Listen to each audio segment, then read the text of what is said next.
Hello guys, net पाठशाला में आपका स्वागत है। आज की स्पेशल वीडियो में हम वेनेजुएलन क्राइसिस को डिस्कस करने वाले हैं। तो हमारे एग्ज़ाम पॉइंट ऑफ व्यू से वेनेजुएला क्यों इम्पोर्टेंट है। वेनेजुएला जो है आप वर्ल्ड मैप में देख सकते हो कि वेनेजुएला एक लैटिन अमेरिकन कंट्री है और वेनेजुएला की अगर आप लोकेशन देखोगे तो वेनेजुएला के नॉर्दर्न साइड में कैरिबियन सी है और अटलांटिक ओशियन है, यानी कि जोग्राफिकली अगर हम देखें तो यूएस में और वेनेजुएला में ज़्यादा डिस्टेंस नहीं है as compare to Russia, as compare to China, as compare to India. And इसके सदर्न साइड में ब्राज़ील है और इसके वेस्टर्न और साउथ वेस्टर्न साइड में कोलंबिया है। जो वेनेजुएला है वहाँ पे ओरिनिको रिवर फ्लो करती है। तो एसएससी लाइक एग्जाम में क्वेश्चन आ जाता है कि ओरिनिको रिवर कहाँ फ्लो करती है, क्योंकि वेनेजुएला करंट में चल रहा है इसलिए पूछा जा सकता है वहाँ पे।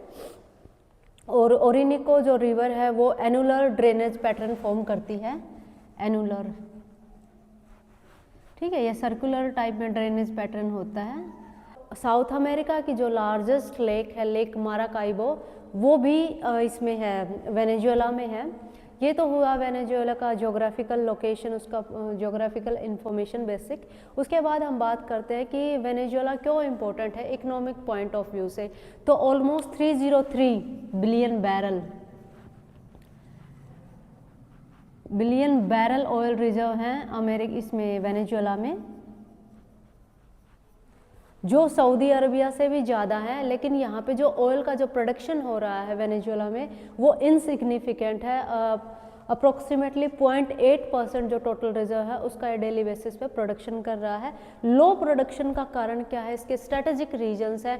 एक तो यहाँ पे यूएस के सेंक्शंस के कारण यहाँ पे जो फॉरेन इन्वेस्टर हैं, फॉरेन कंपनीज हैं, लाइक इंडिया की ओएनजीसी है, रिलायंस इंडस्ट्रीज़ है, वो इन्वेस्टमेंट नहीं कर पाते क्योंकि यूएस के सेंक्शंस है और यूएस की जो कंपनीज हैं उसको यूएस भी ट्रेड नहीं करने देता और वेनेजुएलियन जो गवर्नमेंट है वो भी उसको अलाउ नहीं करती। इस वजह से फॉरेन इन्वेस्टमेंट ना होने के वजह से यहाँ पे जो ऑयल का जो प्रोडक्शन है और जो पॉलिटिकल एस्टेब्लिशमेंट है उसकी विलिंगनेस ना होने की वजह से यहाँ पे ऑयल का प्रोडक्शन इनसिग्निफिकेंट है। और एक और यहाँ पे स्ट्रेटेजिक पॉइंट ये है कि जितना भी प्रोडक्शन होता है उसका 80 to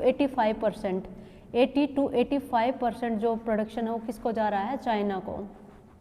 यानी कि China is heavily dependent on Venezuela और चाइना को जो ऑयल जा रहा है वो डिस्काउंटेड प्राइस पे जा रहा है। जो वर्ल्ड के जो ऑयल प्राइसेस है उससे डिस्काउंट मिलके चाइना को जा रहा है, क्योंकि चाइना को ऑयल चाहिए, चाइना को एनर्जी चाहिए। तो चाइना की एनर्जी रिक्वायरमेंट यहाँ से फुलफिल हो रही है और वेनेजुएला को भी अपनी इकोनॉमी को सस्टेन करने के लिए पैसे चाहिए, फंड चाहिए, वो चाइना से मिल रहा है। लोन चाइना प्रोवाइड कर रही है वेनेजुएला का। चाइना के जो कंपनीज हैं, चाइना की जो वर्कर्स हैं वो वेनेजुएला में जाके काम कर रहे हैं। कि चाइना और वेनेजुएला के जो स्ट्रेटेजिक रिलेशन बने हुए हैं ये भी कहीं ना कहीं रीजन रहा है जो करंट इंस्टेबिलिटी है वेनेजुएला में, उसके लिए।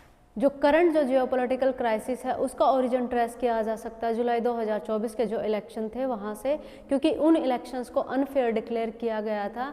क्योंकि उन इलेक्शन में एडमेंटो जो अपोजिशन पार्टी के जो कैंडिडेट थे वो लीड कर रहे थे इलेक्शन में, लेकिन इट वाज मेडरो जिसको इलेक्टेड डिक्लेयर कर दिया गया था।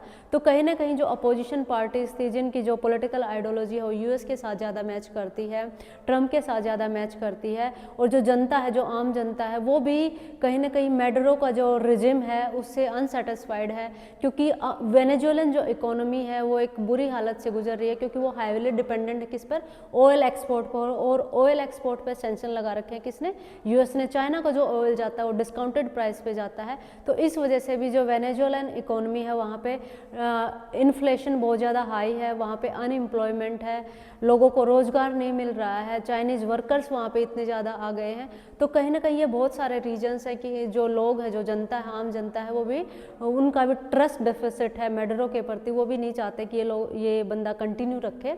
तो वहाँ पे डोमेस्टिक क्राइसिस भी है, इंटरनेशनल क्राइसिस भी है, जियो स्ट्रेटेजिक इन्फ्लुएंस भी है, क्योंकि जो यूएस है वो भी अपने स्फेयर ऑफ इन्फ्लुएंस को मेंटेन रखना चाहता है। चाइना भी यूएस के स्फेयर ऑफ इन्फ्लुएंस में इंटरफेयर करना चाहता है। कहीं ना कहीं एनर्जी इशू भी है, कहीं ना कहीं जो स्ट्रेटजिक इशू भी है, कहीं ना कहीं अगर देखें तो इकोनॉमिक इशू भी है। करंट जो सिचुएशन है वेनेजुएला की वो काफ़ी क्रिटिकल है। अब डिपेंड करता है कि ये कैसे अनफोल्ड होती है ये सिचुएशन, और इसी पर डिपेंड करेगा कि जो वर्ल्ड स्टॉक मार्केट है, वर्ल्ड एनर्जी क्राइसिस है, वर्ल्ड रिसोर्स क्राइसिस है, वो कैसे सस्टेन हो। करंटली इंडियन जो ऑयल कंपनीज हैं, एनर्जी कंपनीज हैं, उनका इन्वेस्टमेंट नहीं है वेनेजुएलन क्राइसिस में। लेकिन अगर फ्यूचर में यूएस के सैंक्शन हटते हैं, वेनेजुएलन का जो एक्सपोर्ट है ऑयल का, अगर वो फेयर होता है तो इंडिया को भी बेनिफिट होगा उससे। इंडिया के साथ साथ जो संसार के जो अदर कंट्रीज है उनको भी बेनिफिट होगा, क्योंकि जो ऑयल है वो मेजर ड्राइविंग फोर्स है वर्ल्ड इकोनॉमी का। तो हम उम्मीद करते हैं कि वेनेजुएलन क्राइसिस का एक पीसफुल समाधान हो। वेनेजुएलन क्राइसिस पे जो भी अपडेट आएंगी मैं उस पर वीडियो बनाऊंगी आपके लिए। तो प्लीज़ आप लाइक करें, कमेंट करें, शेयर करें, सब्सक्राइब करें। Thanks for watching this video.